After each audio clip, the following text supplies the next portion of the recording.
अस्सलाम वालेकुम नाज़रीन, मैं हूँ रिजवान जाफ़र। हमारा पाकिस्तान के साथ हाजिर खिदमत है। आज हमें इल्मा यूनिवर्सिटी में और इल्मा यूनिवर्सिटी के मेन कैंपस के खूबसूरत ऑडिटोरियम में मौजूद हैं और इस यूनिवर्सिटी के बहुत ही काबिल स्टूडेंट्स वक्त मेरे सामने हैं। आज हमारे साथ गेस्ट हैं सिंध असम्बली में अपोजिशन लीडर अली खुर्शीदी साहब। आपको खुशामदीद कहते हैं जनाब। बहुत बहुत शुक्रिया। मुत्तहिदा कौमी मूवमेंट पाकिस्तान से आपका ताल्लुक़ है और अपोजिशन लीडर का रोल जो है वो बड़ा इंपॉर्टेंट हर जगह ही होता है, लेकिन सिंध असम्बली के अंदर ख़ास तौर पे अहमियत का हामिल हो जाता है क्योंकि यहाँ इश्यूज़ बहुत ज़्यादा है और ख़ास तौर पे क्योंकि कराची में बैठे हुए हैं और मुत्तहिदा कौमी मूवमेंट भी बुनियादी तौर पे जो है सिंध के शहरी इलाकों को लीड करने का दावा करती है। और इस वक्त कराची की बात की जाए, हैदराबाद की बात की जाए तो सबसे ज़्यादा MNAs MPs भी इस वक्त MQM पाकिस्तान के हैं। तो ये जो मुकदमा है, ये जिन हलकों के नुमाइंदे हैं, MPAs हैं जो कि सिंध असम्बली मौजूद हैं, उनका मुकदमा कैसे लड़ते हैं ये इनसे हम जानेंगे। और हमारे सामने इस वक्त 2 MPAs भी मौजूद हैं MQM से, शारिक जमाल साहब और नजम मिर्ज़ा साहब। आपको भी हम खुशामदीद कहते हैं। तो फरमाइए अली खुर्शीदी साहब, ये मुकदमा कराची का, इसका मतलब आप सही नहीं लड़ रहे? अगर सही लड़ रहे होते तो इतने मसले नहीं होते, इतने लोग जो है वो स्ट्रीट क्राइम में नहीं मर रहे होते, इतने लोग जो है वो सड़क पर डंपर गया तो नहीं मर रहे होते, पानी कहीं ना कहीं आ चुका होता, बिजली के मसाइल हल हो चुके होते, गैस रात 9 बजे के बाद भी आ रही होती, और भी हज़ारों मसाइल। ख़ास तौर पे तो इस वक्त जो सबसे हॉट इशू है वो रोड सेफ्टी का इशू है, सड़कों का जो हाल है और कराची वालों का जो हाल है। जैसा सड़कों का हाल है वैसे ही आवाम का हाल है। मैं आपको बताऊं honestly, when it comes to Karachi तो मुझे बदकिस्मती के साथ ये कहना पड़ता है कि चाहे वो वफाकी हुकूमत हो और चाहे वो सूबाई हुकूमत हो, शायद उन दोनों हुकूमतों, गो के हम वफाकी हुकूमत का पार्ट हैं, सूबे में हम अपोजिशन में हैं और आज से नहीं है, कोई 1 दिहाई से ज़्यादा का अरसा गुजर चुका है हम सूबे में अपोजिशन का किरदार अदा कर रहे हैं। मुझे लगता है शायद शहर कराची इनकी तरजीहात में, हुकूमतों की तरजीहात में शामिल नहीं रहा है। हाँ, एज अ टूल तो इस्तेमाल किया जाता है शहर कराची को या उनके वोट्स को। ऑब्वियसली हम अगर मैं शहर कराची की बात करूँ तो अर्बन सेंटर्स ऑफ सिंध में एक स्वीपिंग मेजॉरिटी रही है मुत्तहिदा कौमी मूवमेंट पाकिस्तान की। 1988-87 के इलेक्टोरल पॉलिटिक्स से आप स्टार्ट कीजिए और आप आ जाइए 2024 तक। 18 का इलेक्शन निकाल दीजिए, वो एक अलग सूरत है। वैसे तो 24 का भी लोग निकालने के लिए बैठे हुए हैं। वो असल में होता ये है कि अच्छा। हर इलेक्शन में जो जमात हार जाती है उसके लिए वो इलेक्शन जो है वो एक फ्रॉड इलेक्शन होता है। वो एक आम जुबान में हम कराची वाले कह रहे होते हैं जी 2 नंबर इलेक्शन हुआ है। तो ये सूरत हाल रही है कमोबेश। होता यानी कराची को ओन नहीं किया जा रहा गवर्नमेंट की होता जानिब से, ये ना विफाक जो है वो इन्वेस्टमेंट कर रहा है इस शहर के अंदर क्योंकि एक बड़ी इन्वेस्टमेंट की ज़रूरत है, ना सूबा जो है वो इन्वेस्टमेंट कर रहा है क्योंकि सूबे का रोल बहुत ज़्यादा है। क्योंकि NFC के तहत जो है विफाक तो फिर भी मुश्किल के अंदर होता है और कशकोल लेके दुनिया में फिर रहा होता है, लेकिन NFC के ज़रिए सूबे को अच्छी रकम मिल जाती है, लेकिन जो उसे इन्वेस्ट करना चाहिए वो नहीं करता और अगर इन्वेस्ट कर भी दे तो उसमें करप्शन का एलिमेंट आ जाता है। वेल देखिए, मैं आपको बताऊं 2010 से ये स्टूडेंट्स बैठे हुए हैं, उनके मैं थोड़ा सा मालूमात में इजाफा कर दूं कि 18वीं तरमीम हुई थी सन 2010 में। और 18वीं तरमीम के बाद जैसा आपने बताया कि मालियाती वसाइल जितने भी पाकिस्तान कलेक्ट करता है उसका एक फिनोमिना, एक प्रोसीजर तय कर लिया गया और उसमें तय ये हुआ कि सूबों के पास एक हैंडसम अमाउंट जो है वो आने लग गया। यानी कि सूबा सिंध का बजट जिस ज़माने में 200 या 250 अरब रुपए होता था, वो अचानक जो है वो जंप करके वो चला गया 800 और 600 से 800 और फिर 900 और हर साल ये बजट इंक्रीमेंट होता जा रहा है। आज जब मैं आपसे बात कर रहा हूं तो इस सूबे का बजट लगभग 3300 अरब रुपए तक जा चुका है। एक कलेक्शन वो जो सूबा खुद करता है, एक पैसे वो जो NFC के थ्रू हमारे पास आ जाते हैं। हमारा शहर पैसे आ रहे हैं, टैक्स कलेक्ट करता है, वफाक को देता है, सूबे को देता है। इन रिटर्न सूबा जो है मुझे मेरे टैक्स कलेक्ट किए हुए का 5% भी नहीं लगा के देता है। ये अच्छा, ये इसमें ये तस्लीम करते हैं आप कि एज अ अपोजिशन लीडर या अपोजिशन जमात जो है अवाम का केस लड़ने में, उनका हक दिलवाने में, ये तमाम मसाइल को किसी हद तक हल करवाने में आप भी किसी हद तक नाकाम रहे? मुत्तहिदा कौमी मूवमेंट पाकिस्तान की जानिब से हर इशू पे आवाज़ उठाई गई है और सिर्फ देखिए आवाज़ की हद तक नहीं, वो उर्दू में एक बड़ा अच्छा सा शेर है कि दानिश्वरी के नाम पे धब्बा है वो दिमाग, मसले जो गिना देते हैं पर हल नहीं देते। तो हमने सोल्यूशन ओरिएंटेड बातें की हैं और उसकी मैं मिसाल दे सकता हूँ। आज चूंकि हम इल्मा यूनिवर्सिटी में बैठे हुए हैं, आप सबके इल्म में होगा, आई डोंट नो, कि मैं यकीन से कह सकता हूँ कि सबके इल्म में होगा कि फर्स्ट ईयर के बच्चों के साथ जो है वो ज्यादती हुई थी। अभी बच्चों का जो रिजल्ट आया है कराची शहर के बच्चों का, वो आया है, प्री मेडिकल के बच्चे 29% से पास हो रहे हैं और प्री इंजीनियरिंग के बच्चे जो है वो 34% पास हुए हैं, और कराची के बच्चों का रिजल्ट जो है वो बिल्कुल फारिग कर दिया गया है। ऐसे ही था। अच्छा, फर्स्ट ईयर का रिजल्ट अगर खराब आना, इसका मतलब है अगर किसी बच्चे को MBBS में दाखिला लेना है या इंजीनियरिंग में दाखिला लेना है तो वो उसकी वो उसके सारे जो वो कहते हैं ना अरमान ख्वाब सब बराबर हो जाते हैं।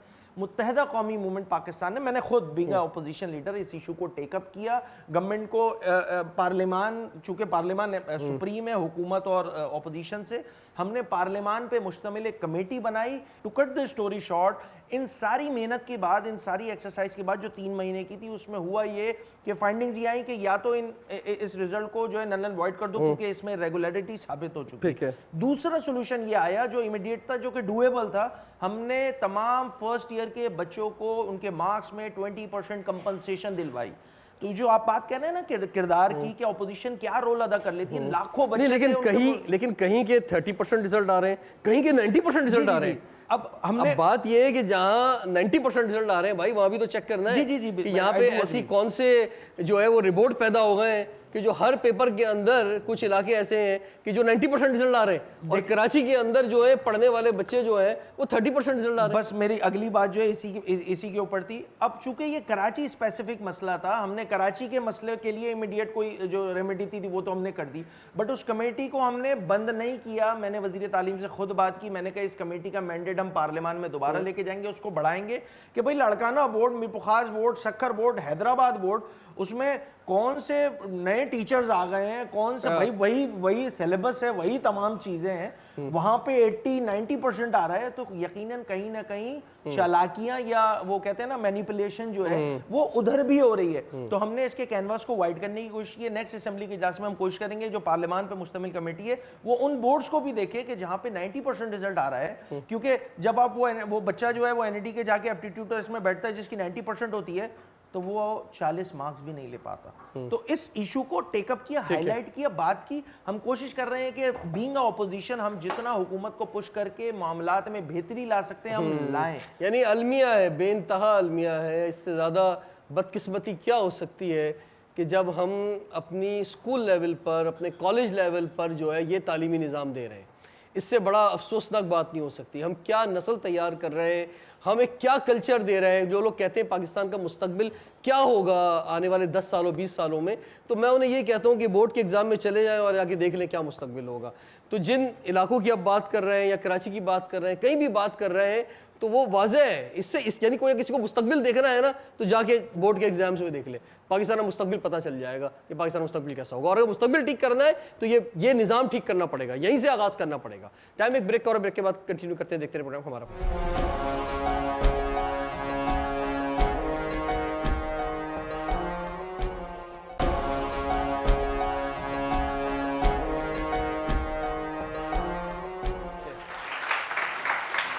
Welcome back.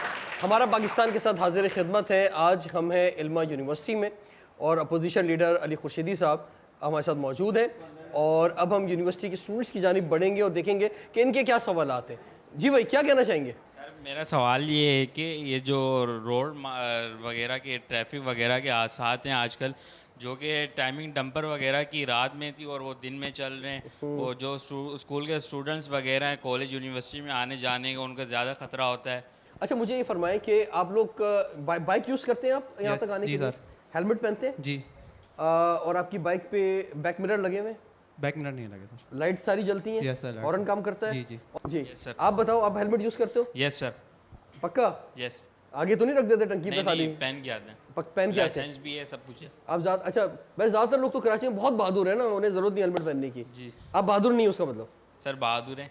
अच्छा, सेफ्टी के लिए बहादुरी करनी पड़ती है, पहनना पड़ता है। अच्छा, चलो ज़्यादा बहादुर बनेंगे तो बहादुरी तो निकल फिर वो बहुत बुरा अंजाम होगा। एहतियात करते हैं, लेकिन खुद कराची के अंदर इंतज़ाम ख़राब है, ना ट्रैफिक लाइट्स हैं और ना ही ट्रैफिक पुलिस कुछ करती है, पैसे लेके छोड़ देती है, कुछ फ़ायदा नहीं है फिर। अब हम अपनी भी तो सेफ्टी करते हैं, लेकिन अब टैंकर वाले तो बे टाइम चला रहे हैं, जिनका टाइम नहीं है टैंकर का। अच्छा, कोई फीमेल आप में से जो पब्लिक ट्रांसपोर्ट में यूनिवर्सिटी आती है? जी सर, रक्षे में आती हूँ। रक्षे में आती है? पब्लिक ट्रांसपोर्ट में रक्षा महंगा पड़ता होगा, तो आप किसी पब्लिक ट्रांसपोर्ट में क्यों नहीं आती? सर पब्लिक ट्रांसपोर्ट में एक तो वो लेट बहुत करते हैं, ट्रैफिक का बहुत ज़्यादा इशू होता है, तो इस वजह से रक्षा जो है सेफ साइड पे आता है, जल्दी भी पहुंचना होता है यहाँ पर, इस वजह से। ठीक है, तो पब्लिक ट्रांसपोर्ट कराची की कैसी लगती है आपको सर बहुत बुरा हाल है, आपको भी पता ही होगा।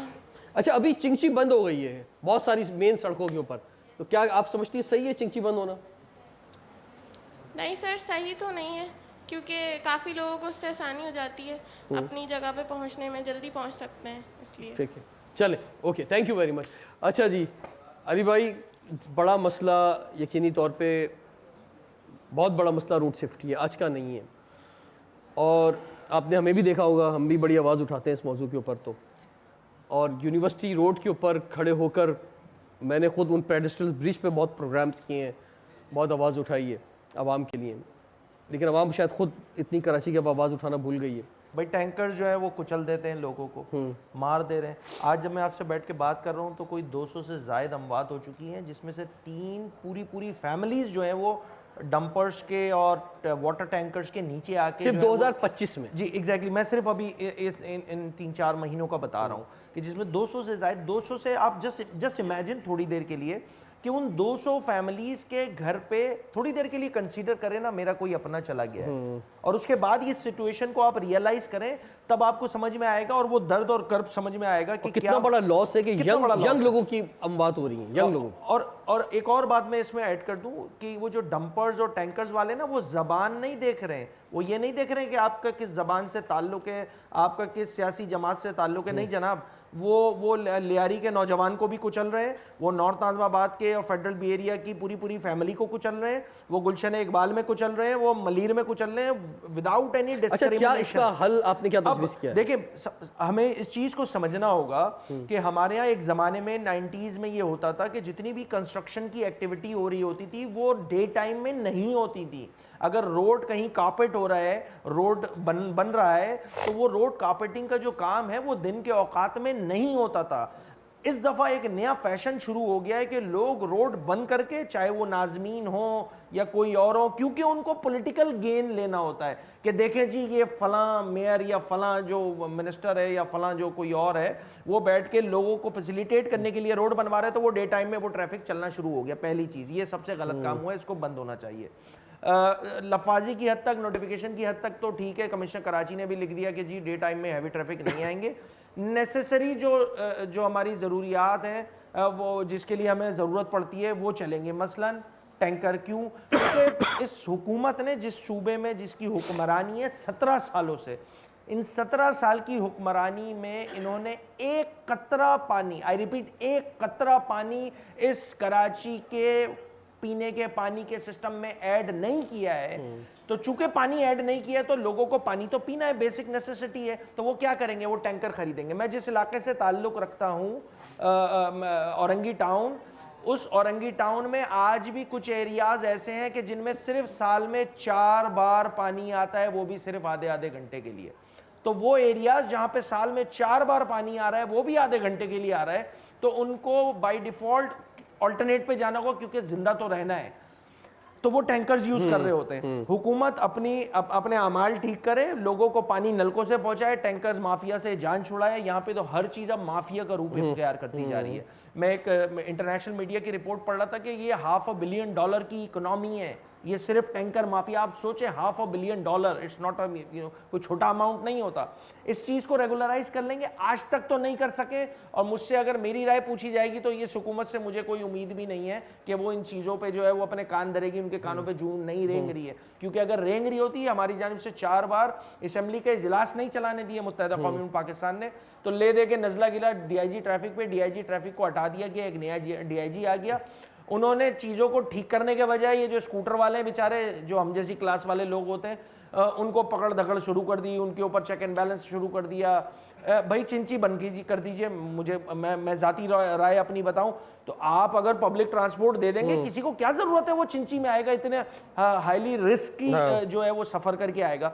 आप लोगों की नॉलेज के लिए बता रहा हूँ कि इस शहर में वर्ल्ड बैंक कहता है, वर्ल्ड बैंक की रिपोर्ट है कि इस शहर में लगभग 15,000 पब्लिक ट्रांसपोर्ट की जरूरत है। इस शहर की मैं बता रहा हूं, पूरे सूबे की नहीं बता रहा हूं। इस शहर में 15,000 पब्लिक ट्रांसपोर्ट की जरूरत है। बसेस की ज़रूरत है। 17 साल की अनइंटरप्टेड पाकिस्तान पीपल्स पार्टी की हुकूमत ने पिछले 17 सालों में 400 बसें दे के ये एहसान किया और बताया जा रहा है कि जी KMC Sindh government is doing ज़बरदस्त जॉब। और कराची वाहिद बदकिस्मत शहर है दुनिया के 20 बड़े शहरों में जहाँ ट्रेन नहीं चलती है। जो हाईली डेंसिटी जहाँ पे आबादी बहुत होती है ना, उसका हल जो है वो ये बसें हैं भी नहीं। बसें अगर इतनी आ भी जाएंगी तो भाई चलाओगे कहाँ पे?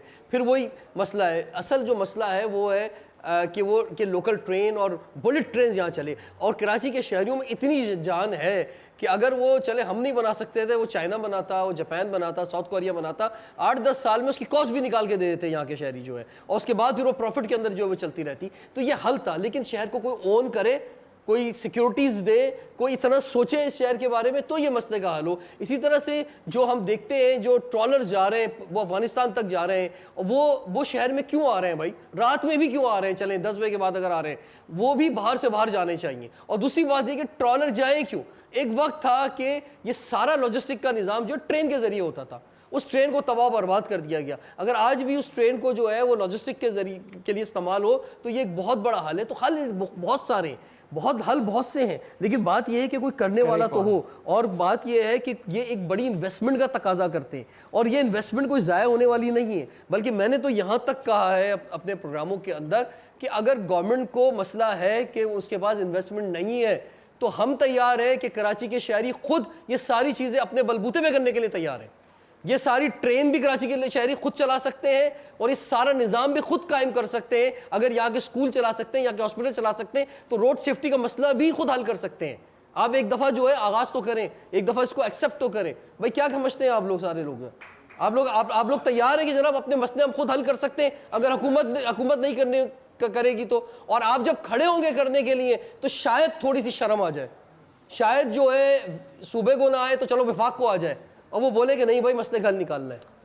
वेल देखें, इस चीज़ को समझना होगा। ये शहर नेशनल एक्सचेकर में 60% से ज़ायद रेवेन्यू कमा के देता है। मैं आम लफ्ज़ों में बता दूं ताकि एक लेमैन को भी समझ में आ जाए।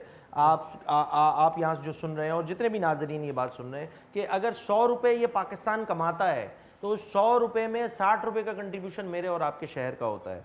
अगर सूबा 100 रुपये कमाता है तो 95 रुपये इस शहर का कंट्रीब्यूशन होता है। And what Karachi getting in return, ये एक सवालिया निशान है जो मुझ समेत, हम चूँकि अर्बन सेंटर्स की नुमाइंदगी करते हैं, ये तमाम लोगों की रिप्रेजेंटेशन है ना। ये जो मैं नोहा रो रहा हूँ, ये जो मैं बातें बता रहा हूँ कि 15,000 बसें चाहिए, ट्रैफिक का निज़ाम बेहतर हो सकता है, हम कर सकते हैं, हम नहीं कर पा रहे हैं। ये चीज़ समझनी होगी उन लोगों को भी जो पाकिस्तान चला रहे हैं और जो पाकिस्तान का निज़ाम चला रहे हैं, कि खुदारा कराची को प्रायोरिटाइज करें। क्योंकि वर्ल्ड बैंक कहता है कि सिर्फ लिवेबल बनाने के लिए, इस शहर को लिवेबल बनाने के लिए $10 बिलियन की ज़रूरत है।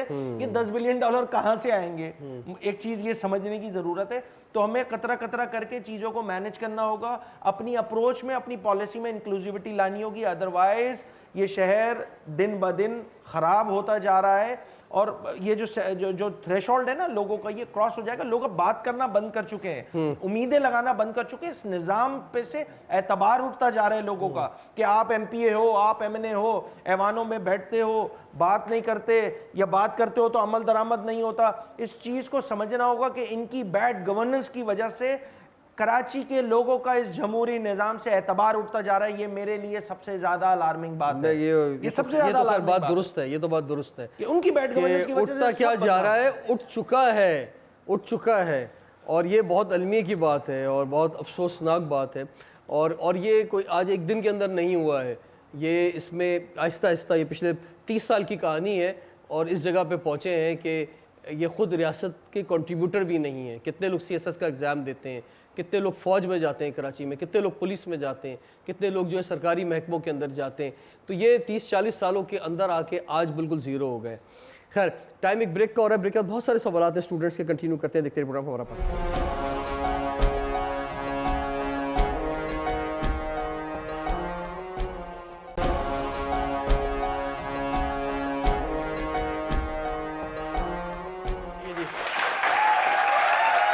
Welcome back. हमारा पाकिस्तान के साथ हाजिर खिदमत है। आज हमें इल्मा यूनिवर्सिटी कराची में हमारे साथ opposition leader Sindh assembly Ali Khurshidi साहब मौजूद हैं और बड़े ज़बरदस्त सवालात जो हैं वो स्टूडेंट्स की जानिब से आ रहे हैं। जी फरमाइए। मेरा सवाल ये है कि हमें पता है कि इलेक्ट्रिसिटी इशू जो कि हमेशा से कराची का एक मेन इशू रहा है, तो इसमें हमें ये देखा जाता है कि 24/7 किसी एरियाज़ में हमेशा इलेक्ट्रिसिटी अवेलेबल होती है, वहीं जो लोकल एरियाज़ हैं वहाँ 2-2, 3-3 दिन भी इलेक्ट्रिसिटी अगर नहीं आती तो कोई एक्शन नहीं लिया जाता। तो इस पर आपके क्या थॉट्स हैं, हम ये जानना चाहेंगे। जी। बिजली की कीमतें बढ़ चुकी हैं, लोगों की ख़रीद से ज़्यादा ज़ायद हो चुकी हैं, तो ज़्यादातर कच्ची आबादियों में और ख़ासकर वो एरिया जिनके साथ कच्ची आबादी या गोट कोई एसोसिएट हुआ हुआ है, वहाँ पे ये सूरत हाल है। बिल्कुल आई डू एग्री कि ये के इलेक्ट्रिक जो है कराची की अगर मैं बात कर लूँ तो वहाँ पे वो लोड शेड करता है, लोड मैनेजमेंट के लिए अपना नुकसान नहीं करेगा। हमारे पास प्रॉब्लम ये है कि जो के इलेक्ट्रिक है उसकी मोनोपोली है इस शहर में। उनकी मोनोपोली ख़त्म करने के लिए आज से 2 साल पहले जब लाइसेंस को रिन्यूअल किया जा रहा था तो गवर्नमेंट ऑफ पाकिस्तान को, मुत्तहिदा कौम पाकिस्तान की जानिब से ये हमने कोशिश काविश करके एक काम ये किया था कि उनके जो कॉन्ट्रैक्ट है उसको नॉन एक्सक्लूसिव कर दिया था कि अब कोई भी कंपनी आके कराची में बिजली की डिस्ट्रीब्यूशन का काम कर सकती है। बदकिस्मती के साथ किसी कंपनी ने बिड नहीं किया, तो मोनोपोली बहरहाल आज भी जो है इसलिए नहीं किया क्योंकि ये मसले खुद दिखाते हैं जी एग्जैक्टली कि जनाब ये जो कुंडे लगे हुए हैं, जो बिल नहीं दिए जा रहे, और ये एक दिन की मार है। ये सारी चीज़ें ठीक होना ऐसा नहीं है कि ये नहीं हो सकता, ये खुद एम्प्लॉयज़ इन्वॉल्व होते हैं उसके अंदर। ये अगर चाहे एक दिन एक हफ्ते के अंदर चीज़ें ठीक कर सकते हैं, लेकिन ये मसले दिखाने के कराची कितना प्रॉब्लम वाला शहर है, इसलिए दूसरे इदारे नहीं आ पाते। और ये बिल्कुल मैं इनकी बात को सेकंड करूंगा रिजवान भाई की कि देखें जहां अगर कहीं कुंडे मौजूद है तो वो कोई एटम बम लेके थोड़ी बैठा हुआ है भाई उनके घर पे जाए कुंडे काटें। यहाँ प्रॉब्लम ये आती है कि जो लोग कुंडे लगाने भी वही आते हैं, खुद उनके लोग सहूलतकारी कर रहे होते हैं। प्रॉब्लम यह है कि अगर जो लॉसेस वाले पीएमटी हैं उनको पीएमटी वाइज लोड शेड कर दिया जाएगा, कराची शहर का बिजली का मसला हल हो सकता है। के इलेक्ट्रिक की हटधर्मी कह लीजिए, उनकी चूंकि मोनोपोली है तो हम तो यही काम करेंगे, तो वो फीडर वाइज जो है वो इसके लोड शेड कर रहे होते हैं। हमारी जानिब से कौमी में सूबाई असम्बली दोनों जगह पे सीओ के इलेक्ट्रिक को मैंने 3 बार बुलाया और सिर्फ इतनी सी बात की कि आप अपना जहां लॉसेस वाली पीएमटीज हैं आप उनको बंद करें, बाकी फीडर पे भाई अगर 100 शहरी हैं उस पर मुश्तमिल एक पीएमटी है, तो अगर 20 चोरी कर रहे हैं तो उनका नुकसान या उनका खमियाजा वो 80 लोग क्यों भुगतेंगे। आप जाइए टू द पॉइंट स्पेसिफिक कि भाई अली खुर्शीदी साहब जो है वो चोरी कर रहे हैं, उनकी बिजली काट के आ जाए। कि इलेक्ट्रिक ये काम नहीं करती है, ये बटन उठा के वापस अवामी नुमाइंदों पर डालती है और अवामी नुमाइंदों पर जितना ज्यादा बोझ आज शहर कराची में मुत्तहिदा कौम की पाकिस्तान की चूंकि अक्सरियत ही है, तो हमारे यहाँ 90% जो मसले आ रहे होते हैं वो बिजली से रिलेटेड आ रहे होते हैं और ये इलेक्ट्रिक खुद उसमें अपना किरदार अदा नहीं करती है। ये एक बड़ा मसला अफसोसनाक जो बात है ना, प्रॉब्लम सिर्फ वही है जो इन्होंने बयान की है कि अगर मिसाल के तौर पे वैसे तो कराची इस लिहाज से बेहतर है, अगर आप ट्रैवल करें, आप बलूचिस्तान जाएं, आप KPK जाएं, पंजाब में बहुत सारे इलाके में जाएं और आप वहाँ ये बताएं कि मेरे घर में 1 मिनट भी लाइट नहीं जाती, ठीक है, तो वो हैरान होंगे। ठीक है, वहाँ ये बहुत बड़ा इशू है। हैदराबाद से आगे आप कहीं भी चले जाएँ तो कराची में 60% लोग तो बहुत बेहतर पोजीशन के अंदर है, इसमें कोई मसला नहीं है। हमारे इंडस्ट्रियल जोन बड़े बेहतर पोजीशन के अंदर है, वहाँ 1 मिनट लाइट नहीं जाती है। इशू सिर्फ वहाँ पर आ रहा है जहाँ बिजली चोरी होती है और उस PMT के अंदर अगर 100 मोहल्ले वहाँ पर हैं और वहाँ पर अगर 20 मोहल्ले 30 मोहल्ले वैसे आ जाते हैं जो पूरा बिल दे रहे हैं, लेकिन वो भी उनका गुनाह जो है उनको भी मिल रहा है, इसका अजाब जो है, तो ये मसला है। और इस पर जो है आप सबको आवाज़ उठाने की ज़रूरत है कि जो पूरा बिल दे रहा है वहाँ ये इशू नहीं आना चाहिए, उनको भी 100% बिजली मिलनी चाहिए। जी प्लीज़। सर, जैसे आपने बात की थी कि आवाम को पता होना चाहिए हर मसले का हल कैसे मिलता है, तो जैसे वाटर टैंक माफिया है, तो जैसे गरीब बंदा है वो 800 रुपये दिहाड़ी कमाता है और टैंकर आता है 15,000 का, तो जैसे अमीरों के हर घर में टैंकर तो पहुँच जाता है, लेकिन गवर्नमेंट का भी एक टैंकर है भाई, वो सस्ता है, 1600 रुपये का आई थिंक शायद गवर्नमेंट का जो टैंकर है, वो आप अप्लाई नहीं करते, लेकिन ऐप सर बनी हुई उसकी बाकायदा तौर पे जो है। नहीं सर, लेकिन वो मिलता मुश्किल से है, हाँ, बहुत मुश्किल से मिलता है, तो इसी वजह से सर जैसे लेकिन फिर भी 3-4 हज़ार 5,000 6,000 टैंकर मिल जाता है भाई, तुम बहुत महंगी रेट बता रहे हो टैंकर। नहीं सर, अभी जो टैंकर 15,000 हो गए, जी 12,000 15,000 प्राइसेस है टैंकर के। ठीक, तो सर जैसे आपने बताया कि अगर कोई वो कितने दिन भी चलता है पानी? 15,000 का टैंकर जो है वो 1 हफ्ता चलता होगा या 4 दिन? हाँ सर, ठीक 1 हफ्ता तकरीबन। ठीक है, तो ये एक महीने का अच्छा खासा खर्चा इस पे चला गया। ये सिर्फ वाटर में चला जाता है। तो सर अगर रूलिंग में कोई है तो सर क्या स्ट्रेटजीज होगी, आवाम को कैसे रिलीफ मिले, क्योंकि हर अमीर के घर में तो टैंकर आता है, तो गरीब के हर नल में अगर पानी आ जाए तो ये क्या स्ट्रेटजी है, किस हवाले से मतलब करना चाहे कि हर गरीब के घर भी पानी आ जाए। मेरा क्वेश्चन है, हमारा जो स्नैचिंग जो होती है, हम अक्सर हमारे पास ये होता है कि हम यूनिवर्सिटी आते हैं या फिर कहीं बाहर जाते हैं, हमारे पास मोबाइल होता है, बाइक्स होती हैं, अक्सर लैपटॉप्स होते हैं, हमें ये नहीं पता था, हम लेके तो आ रहे होते हैं, या हम यूनिवर्सिटी लेके पहुंच रहे हैं, वहाँ पे हमारे पास होगा या हम वापसी घर लाएंगे, हमें नहीं पता होता। हमारी जो ट्रैफिक पुलिस हैं और हमारी जो पुलिस हैं, अगर हमारे पास चालान, हेलमेट ना हो या फिर कोई दूसरी चीज़ें ना हो, उस पर हमें फ़ौरन एक्शन लिया जाता है। बट जो हमारी स्नैचिंग ये सब इतना आम हो रहा है, उस पर कोई एक्शन क्यों नहीं लिया जाता? सर मेरा सवाल भी स्नैचिंग के हवाले से ही था। जैसे हम आम शहरी जो है सर अपनी मेहनत और हार्डवर्क से पैसे कमा के चीज़ें लेते हैं, लेकिन आजकल जो है वो डकैत इतने ज़्यादा तादाद में हो गए हैं और इतने कॉन्फिडेंट हो गए हैं कि ज़रा सी भी मजम्मत करते हैं हम तो फ़ौरन गोली मार देते हैं हमें। तो इस पे आपको क्या राय है सर? मतलब और ज़्यादातर ये गैर मकामी होते हैं सर, मतलब ये शहरी नहीं होते हैं। मैं इस पे आपको एक दिलचस्प से जो है वो एक वाकया सुना देता हूँ। ये जो स्ट्रीट क्राइम की वारदात होती है ना, कि जिसमें डकैती मज़ाहमत पे लोगों को मार दिया जाता है, 40-50 हज़ार का मोबाइल होता होगा, 30,000-50 हज़ार का मोबाइल होता है, उसके एवज़ मार दिया जाता है। मैं रुकने असम्बली सन 2019 की बात, मैं ये बात असम्बली में भी कर चुका हूँ जब लॉ एंड ऑर्डर पे बात हो रही थी। मैं खुद 2 मरतबा जो है वो स्ट्रीट क्राइम की वारदात का शिकार हो चुका हूँ, छोड़े एक आम आवाम को भाई, 2 मरतबा हो चुका हूँ। अच्छा, अब मसला क्या है, ये क्यों होता है भाई? इस शहर में के जो डाकू हैं और उन डाकुओं से बचाने के लिए जो पुलिस है, उन दोनों का ताल्लुक इस शहर से नहीं है, तो ये वाली मसला हल नहीं हो सकता भाई। जब तक मकामी पुलिसिंग का निज़ाम आप नहीं लाएंगे, मकामी पुलिसिंग का निज़ाम नहीं आएंगे, पूरी दुनिया की प्रैक्टिस है। रिजवान भाई, आप दुनिया भर में घूमते हैं, बहुत सारे लोग दुनिया भर में घूमते हैं, उनको पता है ये जो पुलिसिंग का निज़ाम है ये मकामी हुकूमतों के हाथ में होता है। हमारे पास एक लूला लंगड़ा बल्दियाती निज़ाम दिया हुआ है, तो जो ना सड़कें बना सकता है, जो ना लोगों की हिफाजत कर सकता है। यही वो बुनियादी वजह थी जिसकी वजह से मुत्तहिदा कौमी पाकिस्तान ने 2022 के बल्दियाती इंतखाबात का बॉयकॉट किया था, क्योंकि इस निज़ाम में मेयर उल्टा भी लटक जाए, इस शहर के हालात ठीक नहीं हो सकते। MUCT पे वो एक्स्ट्रा ले रहे हैं ना पैसे भाई। 6 महीने हो चुके हैं इस KMC का मेयर जो है मुर्तज़ा वहाब साहब, जो भी हैं वो पकड़ दकड़ वाले जो वोट के बन गए, बहरहाल चलो मेयर हैं वो मान लिया, वो मेयर साहब जो बन गए हैं, वो मेयर साहब पिछले 6 महीनों से MUCT के नाम पे के इलेक्ट्रिक का बिल उठाए, पिछले पेज पे जाए MUCT के चार्जेस लिखे हुए हैं। 25 से 30 लाख कंज्यूमर है के इलेक्ट्रिक के, वो सब कंज्यूमर से जो है के इलेक्ट्रिक टैक्स की MUCT की मद में टैक्स उठा रही है और वो KMC को दे रही है। भाई मुझे बताए ना इस शहर का मेयर कि क्यों नहीं ड्रास्टिक तब्दीली आ रही? वो डेली महीने के जो 22.5 से 25 करोड़ रुपए हैं वो कहाँ जा रहे हैं, किसकी जेब में जा रहे हैं? क्यों नहीं काम हो रहा जनाब? और ये लॉ एंड ऑर्डर का मैंने बिल्कुल क्लियरली बता दिया, ना डाकू का ताल्लुक इस शहर से, ना उसके उनको उनसे बचाने के वालों का ताल्लुक शहर से, तो ये मसला रहेगा। और ये वेव होती है बेसिकली कराची में भी ना, मौसम आते हैं ऐसे होता है ना, सर्दी गर्मी, अभी चल रहा था टैंकर माफिया, ये वाला सब चीज़ें। अब ये फिर अब ये स्ट्रीट क्राइम का जो दौर है ये हर 3 महीने बाद शुरू होता है और 3 महीने तक रहता है। और फिर जब लोग शोर मचाते हैं, बहुत ज़्यादा मीडिया पे कहा जाता है, फिर थोड़ी पकड़ दकड़ शुरू होती है, फिर जिनको पकड़ा जाता है वो 2 महीने में छूट जाते हैं, फिर दोबारा वेव आ जाती है। तो ये कहानी पिछले 30 साल से चल रही है और ये फिल्म वो है जो ख़त्म ही नहीं हो रही, चले जा रही है। जी सर, हमारे साथ 2 बड़े ज़बरदस्त MPs मौजूद हैं। शारिक जमाल साहब, सबसे पहले आप फरमाएं सर, जो सवालात नौजवानों की जानिब से आए, जो इस वक्त इश्यूज़ हैं शहर के, इस पर आपकी क्या राय है? देखें, जितने भी इश्यूज़ यहाँ मैंने देखा कि इल्मा यूनिवर्सिटी के जितने भी स्टूडेंट उन्होंने सवाल किया, तो मेरे ख्याल से कंफ्यूज ज़्यादा थे। या तो ऐसा लग रहा था कि बस या वही मायूसी वाला फैक्टर कि यार छोड़ो, पूछ के भी क्या होगा। देखिए, सबसे पहले ये तमाम नौजवान हैं, ये आगे आने वाली नस्लें जिन्होंने पाकिस्तान चलाना है, ये शहर चलाना है, ये स्टूडेंट्स हैं, इनको सबसे पहले ये चीज़ सीखनी पड़ेगी, समझनी पड़ेगी कि कौन सा काम किसका है ना। अपोजिशन, बल्दियात, MP, MNA, गवर्नमेंट सूबाई, फेडरल, तो सबसे पहले तो हमारी आवाम को ये सीखना बहुत ज़रूरी है। देखिए, as a being MPA, MQM Pakistan opposition की जमात है हमारी। मेरे एरिया में बहुत से लोग आते हैं, हर तरह के मसले लेके आते हैं। मेरे लिए तो खैर वो खुशी की बात है कि यार मुझे शायद कुछ समझ रहे हैं, या MQM के नुमाइंदे को कुछ समझ रहे हैं कि यार ये हर मसला हल ये करा सकते हैं। तो मगर ऐसा होना नहीं चाहिए। यहाँ पे जितने भी इदारे मौजूद हैं, तमाम इदारे पाकिस्तान में मौजूद हैं, सबको तनख्वाहें जाती है, इन solid waste, water board, police का हो गया, स्कूल हो गया, डॉक्टर्स हो गया, सबको तनख्वाह जा रही है। लेकिन तनख्वाह पे चल नहीं रहा है सर। उनको तनख्वाह तो उनका हक है, वही समझते हैं कि तनख्वाह तो हमारा कमीशन को हक समझते, तनख्वाह तो कोई वैल्यू नहीं है उनके लिए।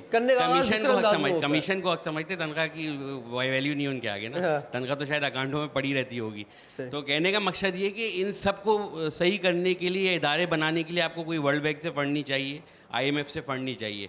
सिर्फ इनको इनकी ड्यूटी को हलाल करवाना है, इनकी तनख्वाह हलाल कराना है। अगर ये हमारे मुल्क में हो जाए ना, तो मैं ये समझता हूँ इस शहर का, इस सूबे का 75% जो मसला है ना वो हल हो जाएगा। ठीक है, हमारे साथ नजम मिर्ज़ा मौजूद हैं, एमपीए हैं आप भी। जी फरमाए सर, क्या समझते हैं, और ये जो सवालात यहाँ पर आए हैं या जो रिजर्वेशंस हैं, ये कहीं भी आप जाते होंगे इसी तरह की बात होती होगी? बिस्मिल्लाहिर्रहमानिर्रहीम।